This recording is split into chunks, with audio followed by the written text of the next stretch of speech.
Dr. Shaw has a slide in the beginning to give you her background, so I'm going to let that speak for itself and turn it over to her for our workshop. Dr. Shaw. Great, thank you so much. So I'm going to go ahead and start to share my screen. Can everybody see that okay? Great. And you know that there is that nice little reaction panel on Zoom where, yay, Shannon's got it, where you can kind of just, express yourself if that's what you would like to do. So a little bit about myself, which, I think Reverend Fessler was going to just kind of give you some background, but there's no point in reading the bio because it's so long. You can read it all for yourself later. But basically, I've done a lot of stuff, and it's really my privilege today to be able to share some of that knowledge and some of that experience with all of y'all today. So what we're going to be discussing today is strategic communication and how strategic communication planning in public relations can really be helpful to us in a divided world, which is pretty much the world we live in today. So can everybody see the slides okay? I'm not sure if, okay, because I'm also not really able to see. When you're presenting and you have your screen share on, you can't always totally see the whole audience. So I'll just trust you all to let me know if you need something, okay? All right. So what I'm hoping that we'll be able to get out of today's session is for y'all to learn a little bit about the 4-step strategic planning process in public relations. Today, I'm just going to give you all kind of an overview and hit some of the major highlights. We're also going to talk about the difference between organizational actions and organizational communications, which I think is really important in order for us to really have a serious conversation about public relations and religious communicators and what we can do to just help the world in the messed up situation that it seems to be in today. Ideally, coming out of this session, you all will appreciate the privilege of professionally practiced public relations and also be willing to accept the responsibility of public relations to bridge social divisions, which I understand is the theme of the conference, which is why I was so glad to be invited to speak to y'all today. So those are the learning outcomes. And let me just start by clarifying what public relations is not. I think when we talk about public relations, there's a lot of misconceptions about what public relations is, about what public relations is not. So I always like to begin with what public relations is not. Public relations is not straight up philanthropy. It is not straight up fundraising. It is not straight up hobnobbing with famous movie stars like Arnold Schwarzenegger. It is not getting all glammed up and going to fancy events, even though on the occasion that it happens, I do kind of enjoy it. It is not going to parties. It is not hosting events. It is also not only media relations or working with the press. It is also not only disseminating all the messages that our organization wants to disseminate.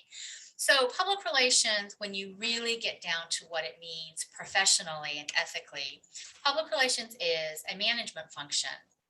And the purpose of that function is to establish and to maintain mutually beneficial relationships between an organization and the publics on whom organizational success or failure depends.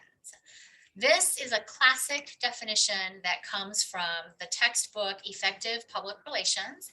The first edition of that textbook was published by Scott Cutlip and Alan Center in 1952. And with my late co-author, Dr. Broom, and we did the most recent edition, which came out in 2013. And even though that was a decade ago, the principles of strategic, professional, ethical public relations are still applicable today. Now, that said, this definition is a mouthful, and it also contains a bunch of words that people may not necessarily understand. And so over time, what I have done is really simplified the definition when I explain public relations to like my mom or to just people who aren't in the discipline. I talk about public relations as building and maintaining relationships between organizations and the people who are affected by organizational decisions.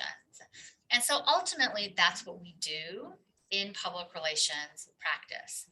Public relations is also not fully and entirely the same as communication. And I'll get to that a little bit later. But public relations, when it's done correctly, professionally, and ethically, actually involves more than just communicating. Okay, so just keep that in the back of your mind because that's what we're going to go through later today. So you've heard me say now the professional and ethical practice of public relations has the potential to do all these great things. And so I think it's also helpful to clarify what I mean when I talk about professional public relations. When you look at the literature on fields of study, there's actually some consensus on key indicators of professional status. What does a field need to have in order to be considered professional or to qualify as a profession? Well, one of the first things that a profession has is professional associations. So if y'all are members of the Religion Communicators Council, then already you are on your way to becoming a professional because you belong to this professional association.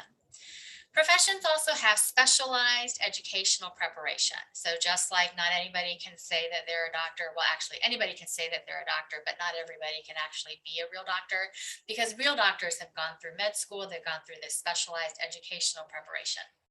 And in public relations, we do have a commission on higher education and public relations that has set educational curriculum for the college level in the discipline of public relations. So ideally, college programs that have public relations majors would follow that curriculum. But of course, not everybody here today had the opportunity to study public relations or to study communications. And that's okay. It doesn't mean you can't do it. It just means that you didn't get this specialized educational preparation, but it does exist, which is why I think we are becoming a profession. We also, as a profession, have a body of knowledge. And what I'll be sharing with y'all today in terms of the strategic planning of public relations is part of that body of knowledge. We also have established codes of ethics or standards of practice. For example, the Public Relations Society of America, the International Public Relations Association, the Global Alliance for Public Relations. All of these different professional groups have codes of ethics or they have standards of performance, and that's an indicator of being a profession. What we kind of lack a little bit in public relations is we don't have a lot of individual accountability in the sense that if a person says they do public relations, there's really not a way for somebody else to verify that. There's not really a barrier to entry. Anybody can say that they do public relations, and we sometimes as a discipline have trouble keeping out the bad actors who say they do public relations but are really doing less than ethical communications activities. And because of that lack of straight up individual accountability, we also sometimes lack community recognition in the sense that when you tell people you're a doctor, people get it. You're there to treat the sick, heal the wounded. When you tell people that you're in public relations, there is not community consensus or community recognition about what it is exactly that we do. But I'm optimistic that the more people who come to sessions like this one and the more people who pursue their accreditation in public relations, the more people who learn about the professional and ethical practice of public relations, I'm optimistic that eventually we will come to a point where the community will recognize the importance of what we do. So the key indicator to me of professional and strategic public relations is what we call the strategic planning process, which is basically an iterative process that involves 4 steps. And today we're going to be going over the 4 steps, and I'm going to spend a lot of time on the second step, which is planning. The first step in the strategic planning process is research. Based on that research, you create a plan, and then you act on that plan to implement the plan elements. And then in an ideal world, you would do evaluation.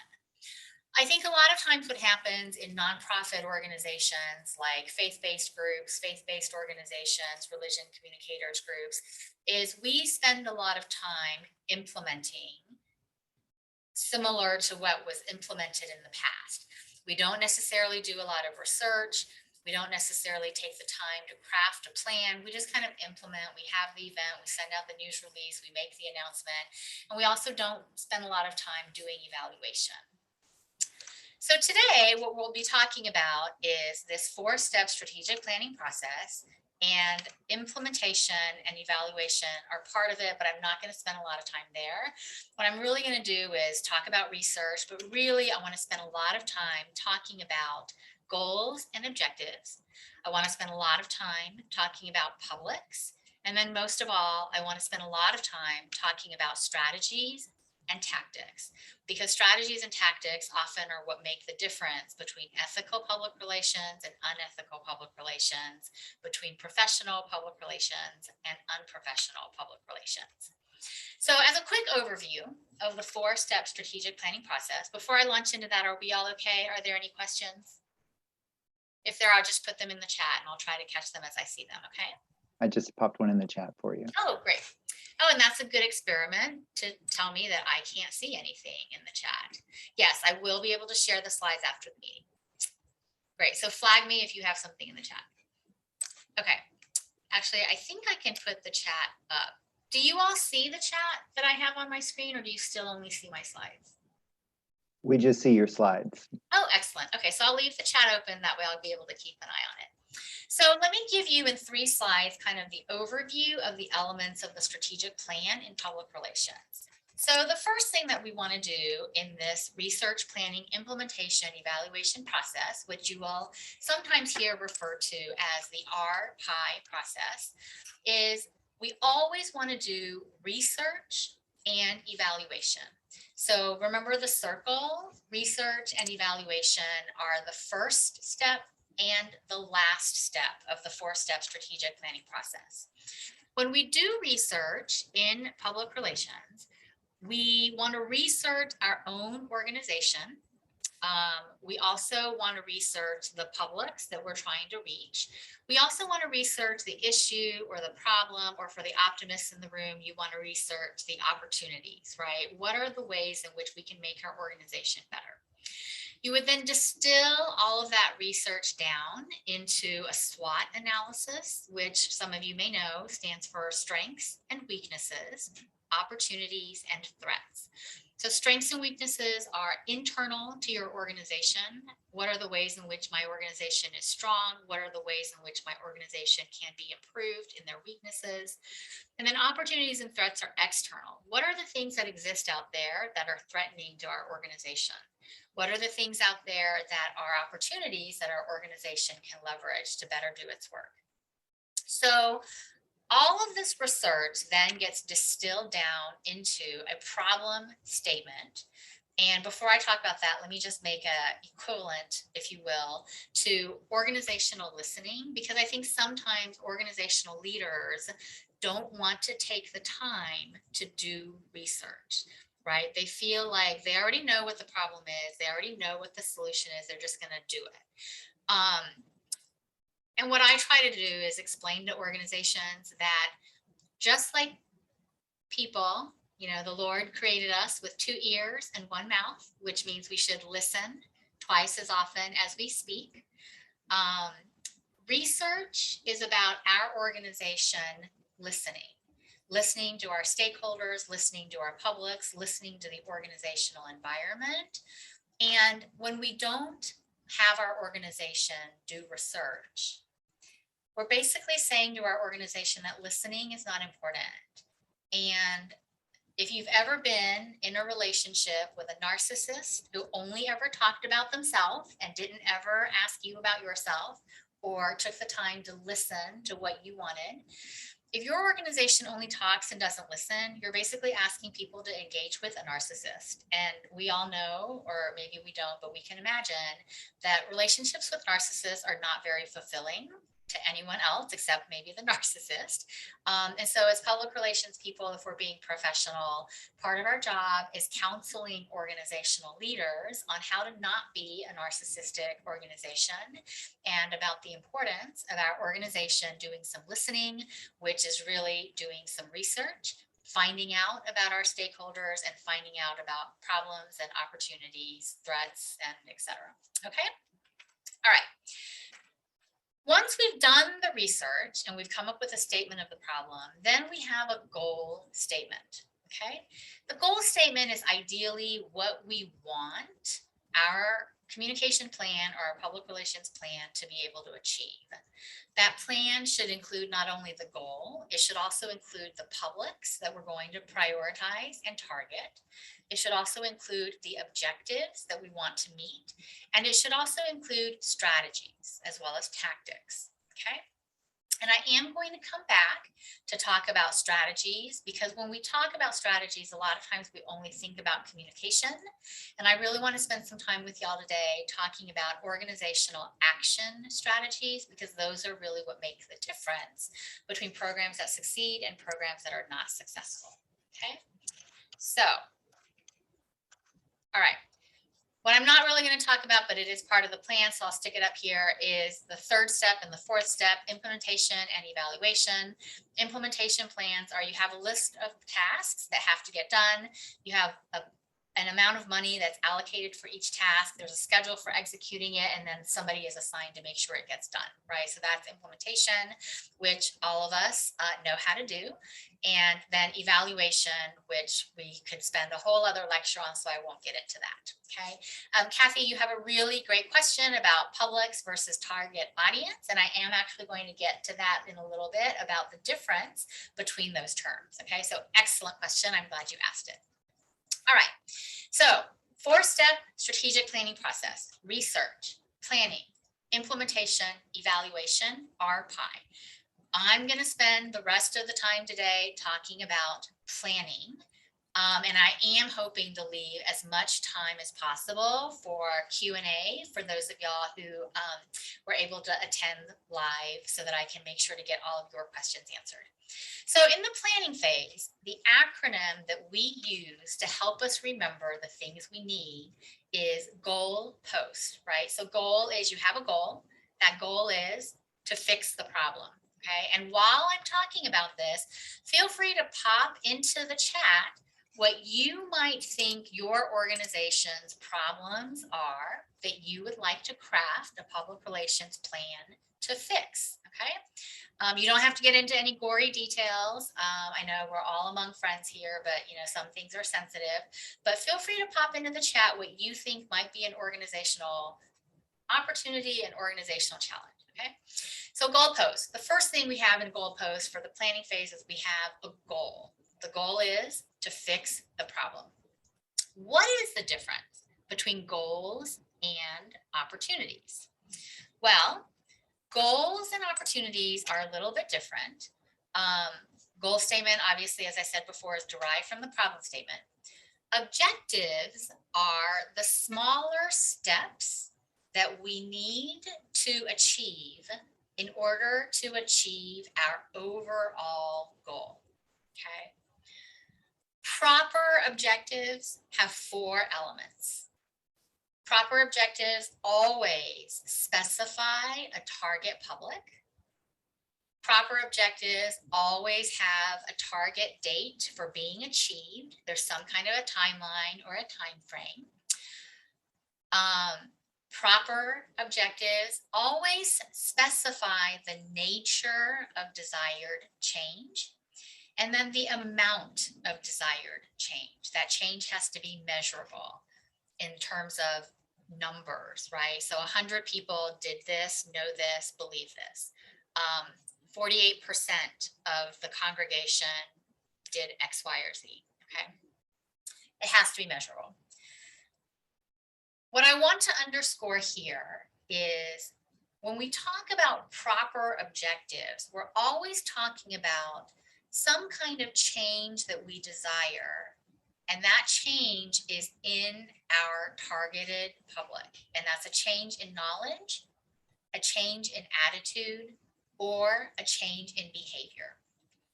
The order of those 3 outcomes is very specific. You cannot change behavior until you have an attitude that will support that behavioral change. You cannot change attitude until people have the foundational knowledge that will underscore that attitudinal change, okay? So part of the reason that our pie starts with research, and it's research then planning, is in the research phase, you want to find out how people already behave, what their attitudes are toward whatever topic, and how much they know about whatever topic, right? Because based on that research data, that's how you then know how to set the goal. That's how you then know whether your objective needs to focus on knowledge, whether you need to focus on attitude, whether you need to focus on behavior, or all three. Okay, does that make sense? So before you can change behavior, you have to have the attitude in place. Before you can change attitudes, that people have to know some basic information. Okay, so any kind of desire change, you always build from knowledge to attitude to behavior. And this is not just something I'm making up out of thin air. This is based on over a century now of communication research, psychological research, sociological research. Okay. All right, next. So objectives are not descriptions of actions taken by the organization. Sometimes organizations who don't have public relations people who are truly professional get a little confused, right? So they'll say something like, our objective is to send out 50 news releases. Well, that's great. And at the end of the day, you can say, yay, us, we sent out 50 news releases. But does sending out 50 news releases actually change the behavior of the journalists who receive those news releases? You don't really know. Did it change journalists' attitudes toward your organization? You don't really know.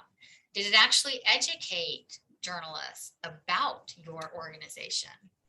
You don't really know, right? So if proper objectives are changing knowledge, attitude, and behavior, then that's really where our focus needs to be. And we have to always keep in the back of our mind that objectives are not descriptions of stuff our organization does. Stuff our organization does are strategies, okay? Objectives are descriptions of the changes that are desired in our target publics. And again, you only have three choices. You're changing knowledge, you're changing attitude, you're changing behavior. Okay? All right. Objectives are important for public relations because they give focus and they give direction for the development of strategies and tactics. The kind of strategy that we use will depend on what objective we want to achieve. And I'm going to talk a little bit about that later. Objectives also give guidance for program implementation, and objectives give specific criteria for evaluating progress and measuring impact. And to be completely honest, I think this is one reason why sometimes organizations and communicators don't have proper objectives, right? Because we don't want to think that we didn't meet them. We don't want to be thought of as ineffective or as failures at our jobs, right? So, but if we do it correctly, that's what proper objectives can do for public relations. Okay, so we're still in the planning phase, research planning, implementation, evaluation. And what I'm going to talk about now in goal post is the P for publics. And this gets to the question that Kathy asked about publics and what exactly publics are. Okay.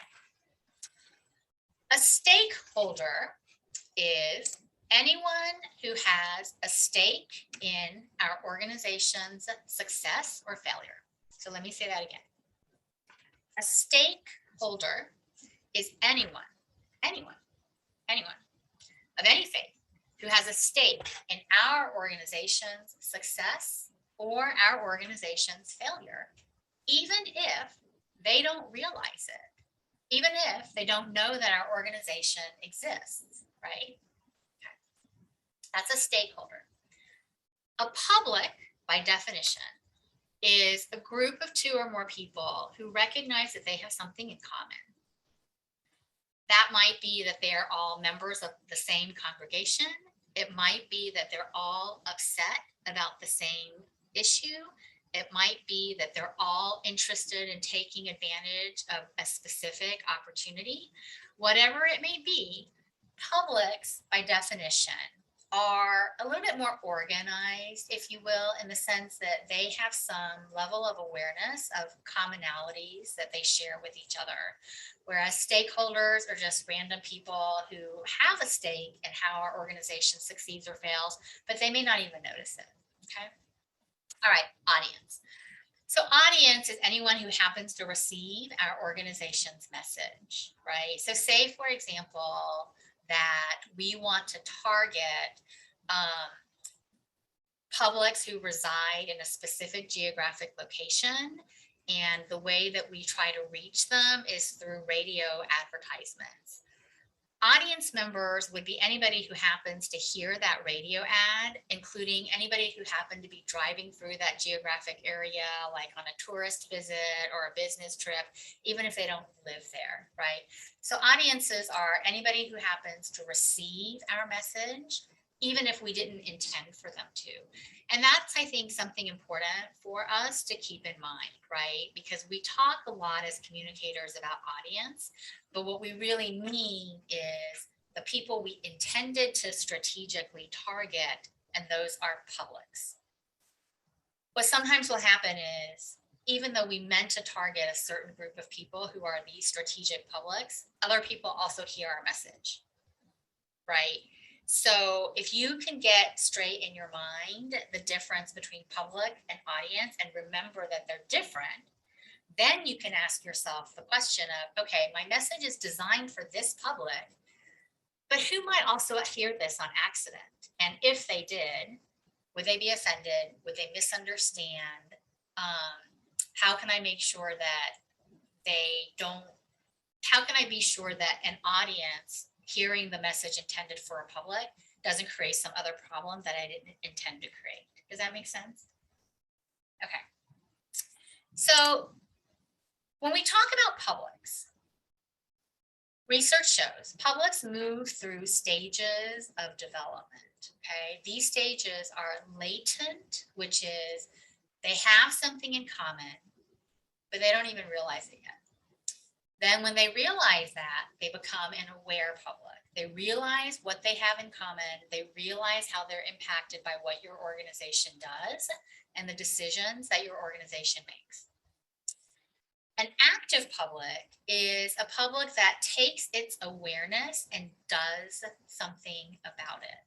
It's members of the active public are sharing things on Facebook. Members of the active public are coming to your congregational meetings on Friday or Saturday or Sunday, whatever the day of the week it is, that is your faith day. What sometimes will happen, especially in the faith-based arena, is organizations also deal with a lot of activist publics. And activist publics are kind of the extreme activists where they are super, super really for you, or more often than not, they're super, super, super not for you. They are opposed to you, right?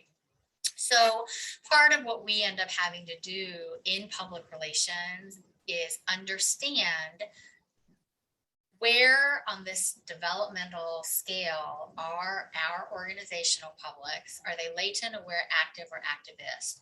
And then part of our job sometimes is moving them to different stages along that scale, right? So we might want a latent public to become aware, right? That we're having special services for this faith-based holiday. We might want the aware public to become active. And then we might want the active public to become activist, or on the flip side, maybe there's a group of people protesting us because they don't really understand the foundational nature of our faith. And what we want to try to do is reduce that tension and that stress and that anger and that conflict, and have them go from being activist against us to being just aware of what our faith is actually about, right? Based on some factual information and not whatever misinformation they picked up from somewhere. Okay, does that make sense? Okay. So some approaches for defining publics. If we're going to be strategic in our selection and targeting and prioritizing of publics, here are some, it's like a big cake. You can chop it up any way and it still will taste delicious, but here are some options, okay? You can divide publics or define publics based on geographic location. That can be zip code, that can be region, that can be city, state, whatever. You can also define publics based on demographic information, right? So demographic information is, race, religion, gender, sexual orientation, okay, just basic demographic information. Psychographics is a way to define publics based on the choices that they make in relation to their demographics, right? So for example, Reverend Fessler and I might belong to the same demographic in terms of household income, right? But maybe he's choosing to drive a Toyota and I'm choosing to drive, I don't know, an Audi. Is that a fancy car? Okay, let's just say it's an Audi. So even though demographically our households are similar in income, psychologically we've made different choices, the Toyota versus the Audi, right? And so we sometimes want to be careful in defining publics that we not only think about demographics, but we also think about psychographics if those kinds of choices are something to keep in mind for whatever it is we're planning in terms of reaching our objectives. All right. Another way to define publics is based on membership or based on position. I think a lot of times faith-based organizations find themselves in the position where some other entity has targeted our membership for their strategic public, right? For example, the federal government, right? I used to work at the Census Bureau and we knew that to get for example, a good census response in the African-American community, you had to go to the churches. You had to go to the Black churches, make sure that people were, speaking at church and ministers were preaching from the pulpit about the importance of participating in the census. So a lot of times as members of a religious organization or a faith-based group, we find our membership being targeted by others, okay? Sometimes we will also define publics based on position, right? So an example of that would be targeting highest elected officials in a particular geographic area. You're defining them based on their position as being an elected official who is the highest ranking in that geographic area, okay? Sometimes we find that our faith-based leaders are targeted for their position as well. Sometimes we will also target people, for example, within a congregation based on their position in the family or their position in the household, right? So faith-based leaders might target the head of household for a particular campaign or for a particular message. Position is not the same as actually having power, right? So sometimes you might target the head of household, but the real power broker in that family is somebody else, right? For whatever reason, okay? That can be because of reputation. It can be they just have some accumulated covert power. They have some kind of unofficial, complicated, nuanced role in the decision-making process. A great example of this is cereal marketers have figured this out.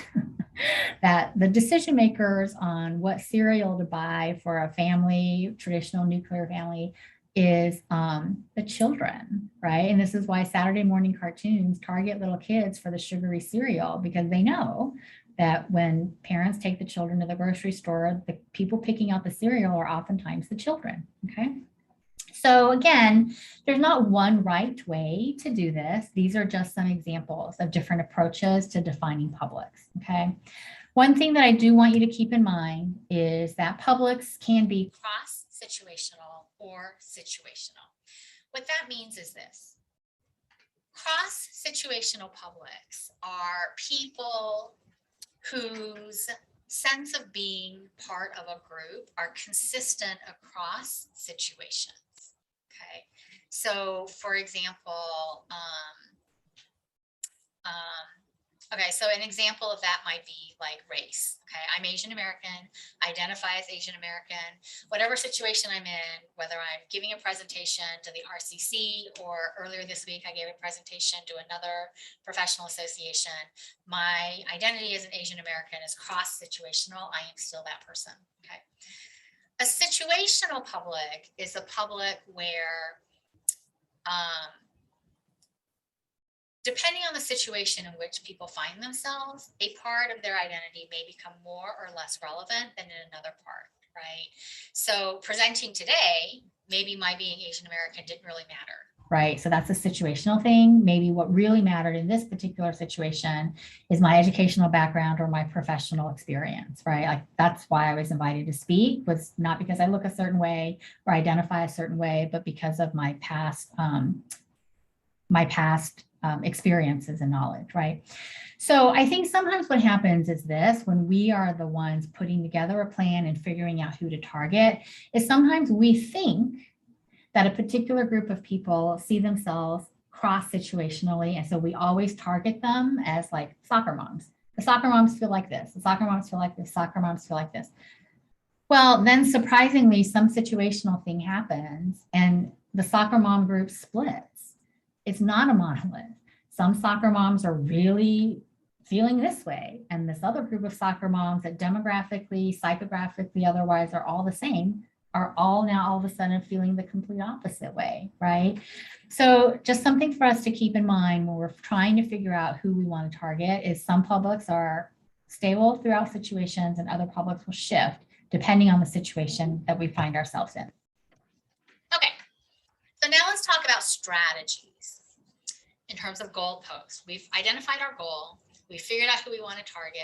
In terms of our target publics, we've written proper objectives with the 4 elements of proper objectives. Now let's talk about strategies. Strategies are organizational communications and organizational actions, okay? Organizational communications are further split into message content, which is what are the messages that we want to have people know. And then there's message delivery channels. How are you going to deliver what you want to say, right? So a lot of times as communicators, we are asked by organizational leadership to focus on organizational communication. Help us figure out what we need to say as an organization. What are the messages that we want to disseminate, right? So for example, the future of Roe versus Wade is a really contentious issue in the news right now. Maybe our faith-based organization has some kind of message related to that Supreme Court case, and maybe we have a message that we want to disseminate. So you might be asked to come up with that message. What exactly do we want to say? Then you might be asked to come up with figuring out how that message gets delivered, right? And so in terms of delivering the message, these are the Communication channels. We have channels that we own. So this might be like a church bulletin. It might be the closed cable network of your big faith-based organization, okay? So these are channels that we own, and because we own them, we control the message that goes in them. There are also paid channels. This is like taking out an advertisement in the local newspaper, okay? So we control what's said because we have paid for the space, we have paid for the time. A lot of times, though, we're also asked, especially in engaging with journalists or engaging with news media, to get our message out there through what we call earned channels, right? Earned channels. These are uncontrolled. So we can send out a news release that has the organization's message, but we don't control if the journalist uses the information in that news release. We don't control if the journalist uses the information in that news release accurately. We don't control what other information goes into that news story built around our news release, right? So the pros and the cons obviously are when you go through a channel that you control, you have control over the message and things won't get messed up. However, sometimes the controlled channels hold less credibility with our target audience. Sometimes the more credible channels are the earned media channels, by which I mean news media. And so getting accurate news media coverage is really important. And I know that there's a competing session going on in this very hour about working with journalists. So maybe people in both sessions will watch the recording in the other one. Okay, what we are often not asked to do as communicators is to think about organizational actions. And this is the difference between someone who is a communicator and someone who is a professional public relations strategist. Public relations is building mutually beneficial relationships between organizations and publics, right? Public relations is building relationships between organizations and the people impacted by organizational decisions. If we truly do public relations as defined in that way, the only way for us to build relationships between our organization and the people impacted by organizational actions, the only way we can do that is to be at the table where decisions are made that are going to affect the public, right? We have to be at that decision-making table so that we can bring in to the conversation information that we know about our publics based on the research that we've done. And then we also need to be in a position of telling organizational leadership, you know what, that's just not going to work, right? Sometimes organizational leaders don't want public relations people in the correct professional sense of the word. Sometimes organizational leaders only want communicators, right? I don't want to change anything that I'm actually doing. So just be quiet about all that. Go out and share this message. That's your job. Go communicate, right? But what I'm trying to say is for us to really be communicators who optimize and leverage up the full potential of our function, we have to do organizational communications, but we also have to be in a position of impacting or influencing organizational actions, right? So what are organizational actions? That's PPSS. So organizational actions are about changes in policy, procedure, staffing, structure. Policy, procedure, staffing, structure. Think about that. That as communicators, we should have a voice in how our organization formulates policy, how our organization sets up procedures, how our organization structures itself internally, and how our organization deploys its staff, right? So, for example, if you have a faith-based organization with, let's say, a problematic leader, no amount of communicating about how great the organization is will be enough if you don't remove the problematic leader from a position of power. That's a change in staffing, right? So as true professional public relations people, it's not enough for us to just communicate. We need to be in a position of influencing organizational action, which is having a voice in policy, procedure, staffing, and structure. In other words, we can't just communicate with a megaphone. We sometimes also need to help our organization, like maybe do some internal cleanup, right? Okay. So let's review the key elements of the plan. So our PI, research, planning, implementation, evaluation, and today I really only focused on planning. If you are interested in pursuing accreditation in public relations, there's like a 24-hour multi-day workshop that can go over this in much more depth. So since we only had 60 minutes today, I'm just covering the highlights and really focusing on the plan, right? So the plan is goal post. We have a goal statement, which is fixing the problem. We have to have targeted publics. We have specific objectives that are targeting a specific public, stating a nature of desired change in knowledge, attitude, or behavior. There's a time frame for that, and the outcome is measurable. Okay.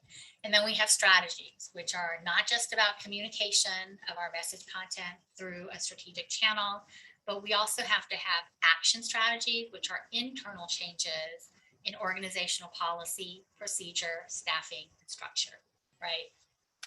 Okay. So let me click through all of those. This is really where we emphasize the presentation today. And ultimately, I want us to remember this. Organizational action is important, right? Because communication alone is not enough. My co-author, Glenn Broom, used to always say, an organization cannot communicate its way out of a bad situation that it has behaved its way into, right? You have to, I mean, if you want to put it in faith-based terms, it's not just enough to say you're sorry when you've done something wrong, right? True repentance in the tradition of most faiths, true repentance is changing behavior to not do the bad thing again, right? You can't just say you're sorry. You have to truly repent and change your behavior.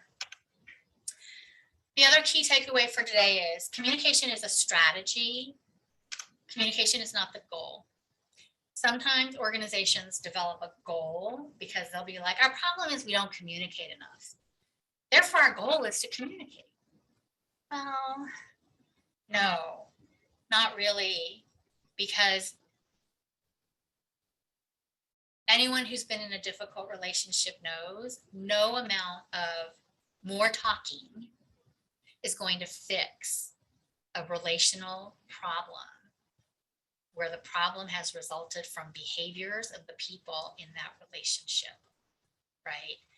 So if you have a relationship problem, talking about the problem is a good start, but ultimately both people in that relationship have to agree to change how they behave in a way that makes that relationship stronger, because communication is not the ultimate goal. You can just talk till the cows come home. It won't fix your actual problem. Okay, so communication is a strategy, it's not the goal. So organizational action is important.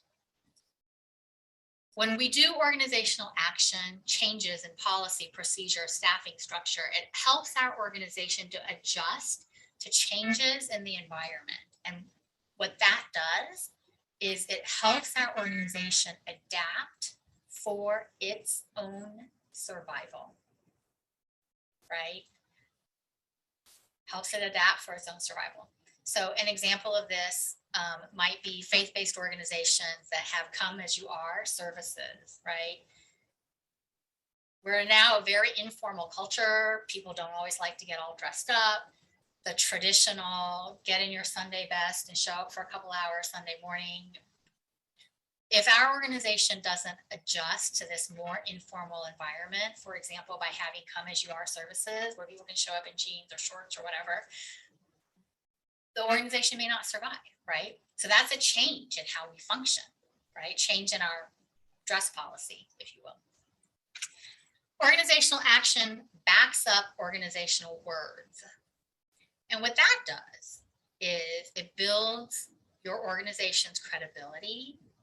And by building up your organizational credibility, it builds up the trust that your target publics have in your organization, right?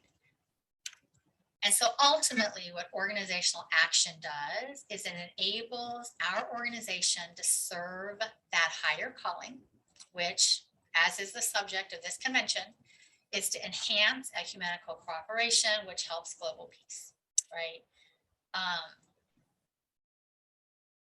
Global peace just sounds like such a huge, unattainable goal, but ultimately peace is how we relate to each other on a massive scale.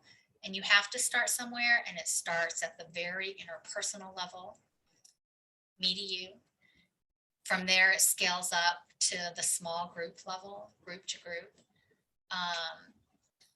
But ultimately, no amount of talking in the world will bring about global peace, right? People have to change how we behave.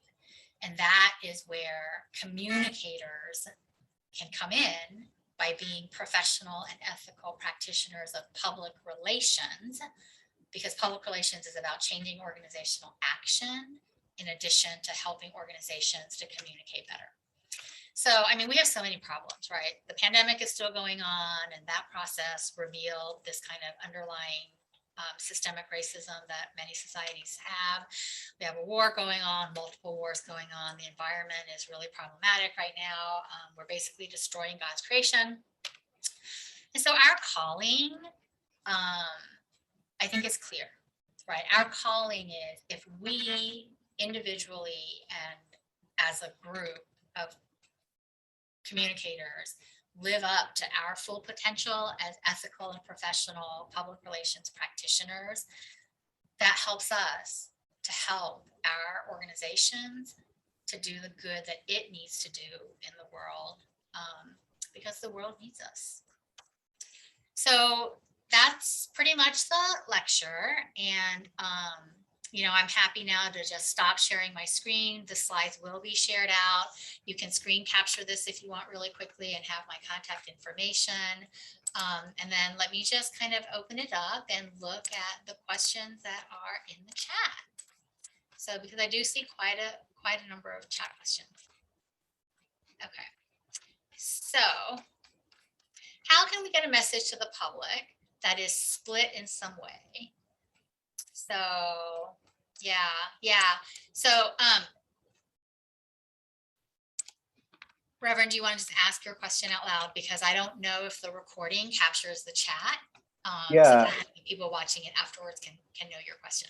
Well, you talked about the cross-situational and the situational situations, and I'm interested in how to get a message to a public where that public itself is split in some way. Your soccer mom example, let's say you have all the soccer moms in Nashville, but half of them are Democrats and half of them are Republicans. And how do we get a message to the soccer moms in spite of that very divisive issue? Do we sidestep the issue? Do we confront it head on?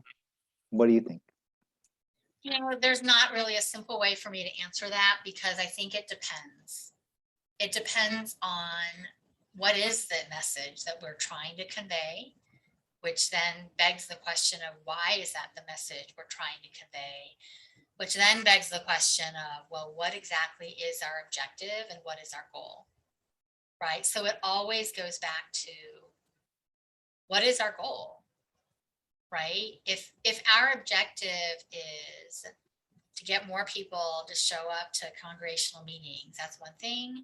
If our objective is to get people to make monetary donations, that's another thing. There's not one right or wrong answer to that. It really depends on what we're trying to accomplish. And I know that sounds like a cop-outy answer, but you know, Probably the perfect answer. Yeah, I mean, the work that we do in public relations is difficult work. It really is difficult work, especially in a contentious, polarized communications environment. This is hard. I see another question in the chat. So, Kathy, do you want to go ahead and ask it so that people watching the video later can know what it is? Yes.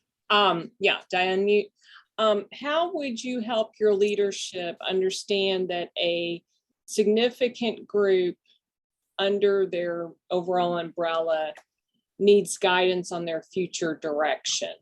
And do you mean their future direction as in that specific group, or that specific group, that it's right now is in a state of flux? A paid director is leaving.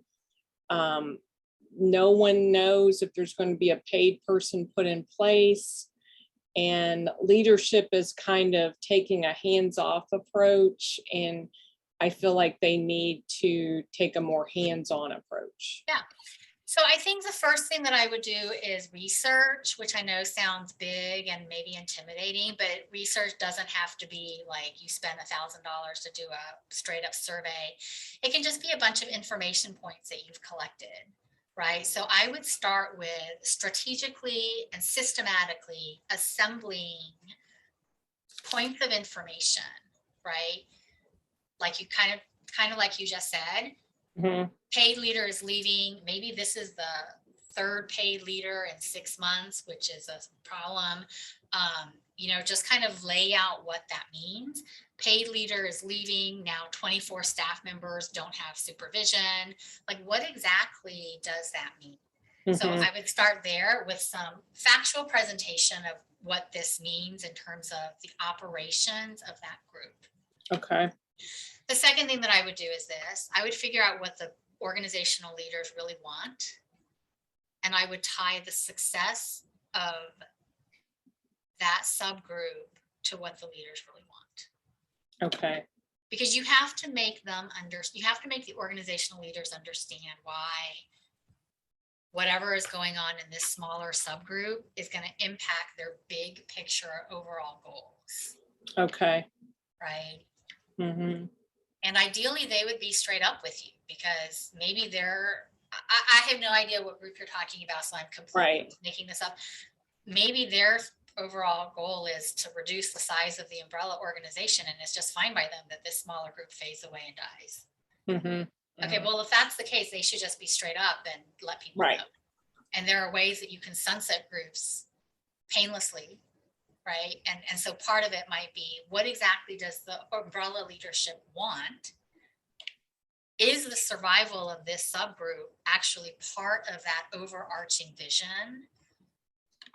And if it is, then gosh, they really need to pay attention and have a little bit more of a hands-on approach, because here are the factual things that are going to happen. But if it's not, then also, gosh, they still need to have a hands-on approach, because if they let this whole thing just kind of meander out by itself, it's going to create so much negative will. Yeah. That the ill will created by this sunsetting poorly will also impact their broader overall goals. Mm-hmm. Right. So ultimately, I think the way that you do that is really just connecting what's happening on the ground to their own interests at the umbrella leadership level. Does that help? Yeah, that does. That does. Thank you. Yeah. What else?